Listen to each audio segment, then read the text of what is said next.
चलें जी, हम एक छोटा सा कॉन्सेप्ट और देखने जा रहे हैं विंडो ड्रेसिंग का। विंडो ड्रेसिंग का मतलब क्या होता है सर? ऐसी प्रैक्टिसेस, ऐसे काम करना जिससे आप अपनी परफॉर्मेंस को बेहतर दिखाएं जबकि वो बेहतर ना हो।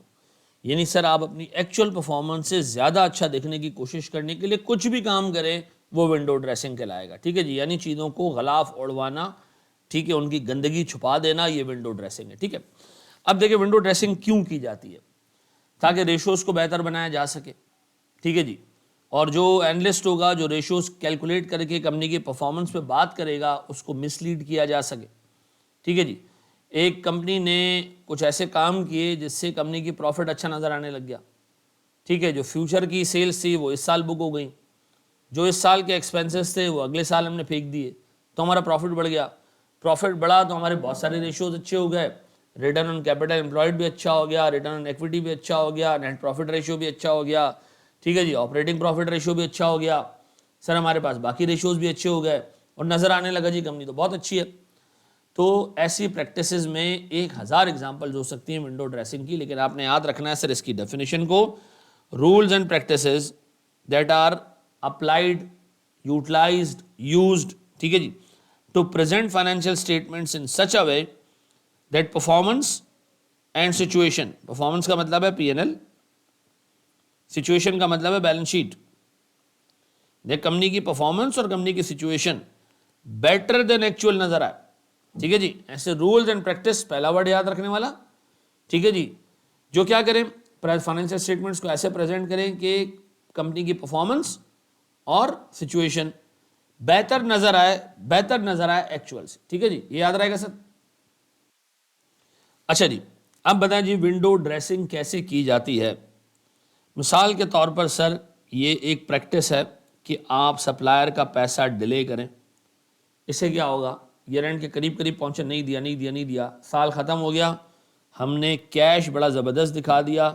आम तौर पे लोग करंट रेशो साल के एंड की फिगर से कैलकुलेट करते हैं, तो हमारा भाई एसेट तो बहुत अच्छा आ रहा है, कैश हमारा बहुत ज़बरदस्त है, लिक्विडिटी, हमारे क्विक रेशोज बड़े बेहतरीन आ रहे हैं जी।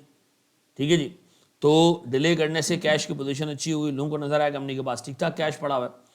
ठीक है जी, कंपनी ने बेड डेट्स का एस्टिमेट लो किया, मेन रीज़न ताकि प्रॉफिटेबिलिटी अच्छी हो जाए। हमने कहा भाई बेड डेट्स एक ऐसा एक्सपेंस है जो असल चीज़ बाद में पता चलेगी कि हुआ क्या। बेड डेट्स तो अंदाज़ा है कि जी अंदाजे से आप जो है वो कंपनी का बेड डेट्स बुक कर लें कि कितने % डेट्स हमारे जो है वो ख़राब होंगे। तो हमने से मिसाल के तौर पर दिसंबर, नवंबर, अक्टूबर में सेल्स की, अक्टूबर नवंबर दिसंबर में, और बेड डेट्स बुक किया कोई 2-2.5%, जबकि हमें दिल में पता था कि यार 5 से 6% का बेड डेट होगा। कब होगा? अगले साल जाके होगा। जब अगले साल होगा तो तब देख लेंगे, इस साल की परफॉर्मेंस तो अच्छी करो।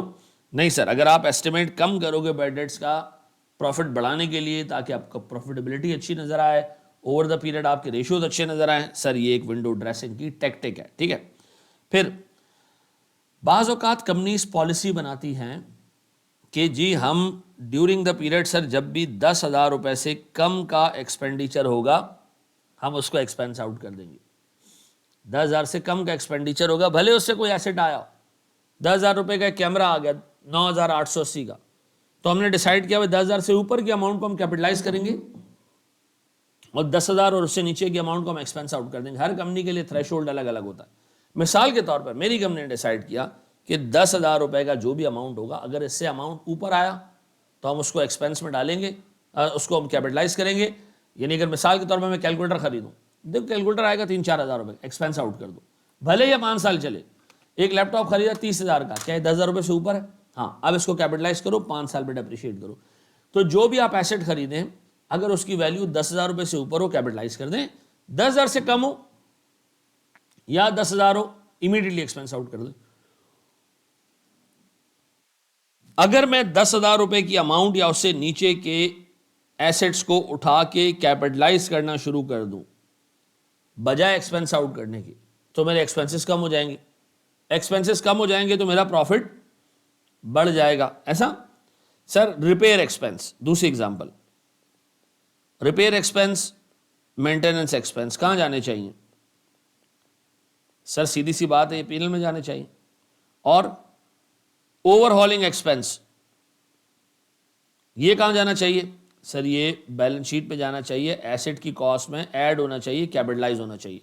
लेकिन सर अगर मैं रिपेयर एंड मेंटेनेंस को भी उठा के ये कहूं कि जी मैंने ओवरऑलिंग की है और कैपिटलाइज कर दूं तो मेरा प्रॉफिट बढ़ जाएगा, तो मैं कर क्या रहा हूं सर? मैं विंडो ड्रेसिंग कर रहा हूं। क्या एग्जांपल नजर है विंडो ड्रेसिंग की? डिलेइंग सप्लायर पेमेंट्स ताकि आपको कैश बेहतर नजर आए। Number 2, reducing the provision for bad debts, come estimate किया बैड डेट्स का प्रोविजन, हमारा प्रॉफिट बढ़ गया। सर छोटे एक्सपेंसेस को कैपिटलाइज कर दिया जो कि एक्सपेंस आउट हो जाने चाहिए थे, हमारा प्रॉफिट बढ़ गया। रिपेयर एक्सपेंस, मेंटेनेंस एक्सपेंस को कैपिटलाइज कर दिया, हमारा प्रॉफिट बढ़ गया।